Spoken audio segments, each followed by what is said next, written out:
તાલુકા પંચાયત, જિલ્લા પંચાયત અને નગરપાલિકાની ચૂંટણીનું ધમધમાટ શરૂ થઈ ચૂક્યું છે। ત્યારે મહુવા, ઉમણિયાવદર, રૂપાવટી, કોજડી, કાળેલા, બોરડી, સેદરડા, બાણવડિયા, બેડા, વાઘવદરડા, તરેડ, કાકીડી, રાજાવદર, બેલમપર, શેત્રણા, ચોણા અને ગામોને જોડતો માર્ગ છે।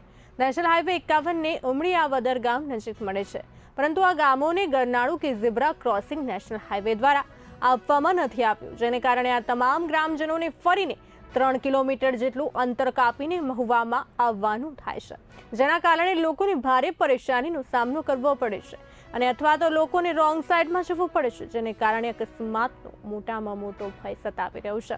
ત્યારે ઉમણિયાવદરના લોકોએ હાઈવેનું જ એક બેનર લગાવવામાં આવ્યા છે અને તેમાં લખવામાં આવ્યું છે કે કટ નહીં તો મત નહીં, અને ગામના સરપંચ તેમજ ગામના રહીશો ત્યાં એકઠા થઈને વિરોધ દર્શાવી રહ્યા છે। નેશનલ હાઈવે 51 જ્યારે બનતો હતો ત્યારે અમે ઉમણિયાવદર ગામને ઝીબ્રા ક્રોસિંગ અને ઓવરબ્રિજ આપવા માટેની માંગણી કરી હતી। રોડ પણ અટકાવ્યો હતો, પણ અમારા પ્રશ્નનું સોલ્યુશન આવ્યું નથી। ત્યારબાદ અમે પૂર્વ ધારાસભ્ય, હાલના ધારાસભ્ય અને સાંસદ સભ્ય સુધી રજૂઆત કરેલી છે। Highway national highway 51 office Bhavnagar પણ રજૂઆત કરેલી છે અને ત્યારબાદ અમે ગાંધીનગર સુધી રજૂઆત કરેલી છે, પણ અમારા ગામને ઝીબ્રા ક્રોસિંગ કે ઓવરબ્રિજ આપવામાં આવેલ નથી।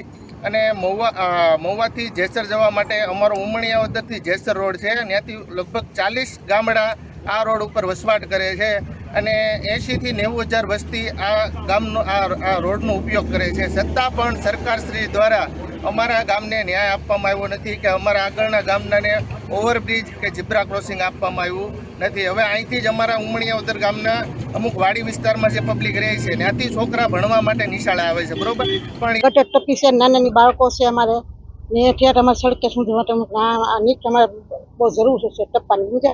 એટલે નાના છોકરા ટપી ન કે એ વાંધો છે અમારે, બસ એટલું છે અમારે। તો અમે મત તો ન દે, અમે 30 જણા છે વાડીમાં, એટલે અમે પછી આ તમે આ બધું સારું કરો તો મત દેવાય, નકર મત ન દેવાય। આ જ્યાંથી હાઈવે બન્યો છે ત્યાંથી અમારા સરપંચ અને ગામના આગેવાનો અવારનવાર આવેદન પત્રો આપ્યા છે અથવા રજૂઆતો કરી છે। આજ દિન સુધી કોઈ પણ અમને આ કટનું નિવારણ નથી આપવામાં આવ્યું। ભાવનગરથી રાત્રે દર્દી આવતા હોય તો અવર જવરમાં બહુ એમાં જે પરેશાની આવે છે, અને જે સ્કૂલે બાળકો જાય છે ને અમારા જીવના જોખમે અમારા છોકરાઓને મવે સ્કૂલે ભણવા મોકલીએ છીએ। વાહન ભાડાથી લઈ અને મજૂર લગ અમારા ગામમાં વધારે રહે છે, મવે જવા માટે અથવા આવવા માટે એટલી બધી મુસીબતો છે। આજે અમારે નો છૂટકે આ ચૂંટણીનો બહિષ્કાર કરવાની ફરજ પડી છે। અને બીજી વસ્તુ મેન એ છે કે અમારું ગામ છે એ અમે દાડી કરીને ખાતા હતા, દાડી કરીને ખાશું અને ભવિષ્યમાં પણ દાડી કરીને જ જીવશું। માટે અમારે તમારા કોઈ પણની જરૂર નથી, માત્ર ને માત્ર અમને આ એક કટ આપી દો। મારું નામ ભરતભાઈ બાબુભાઈ ડાબી, ઉમણિયાવદર હાલ સરપંચ છું। અવારનવાર નેશનલ હાઈવે ઓથોરિટીને અમે લોકોએ રજૂઆત કરી કે ભાઈ અમને અહીંયા ક્રોસ આપો, કટ આપો, અંડર બ્રિજ આપો, પણ આજ દિન સુધી છેલ્લા 4 વર્ષથી અમે લોકો હેરાન થઈએ છીએ અને કેટલી વાર રજૂઆત કરી। અધિકારીઓ છે, પદ અધિકારીઓ છે, મીઠા જવાબ આપી દે છે અને કહી દે થઈ ગયું છે, ડિઝાઇન થઈ ગઈ છે, ટૂંક સમયમાં ચાલુ થશે, પણ હજી કોઈ નિકર પરિણામ આવ્યું નથી।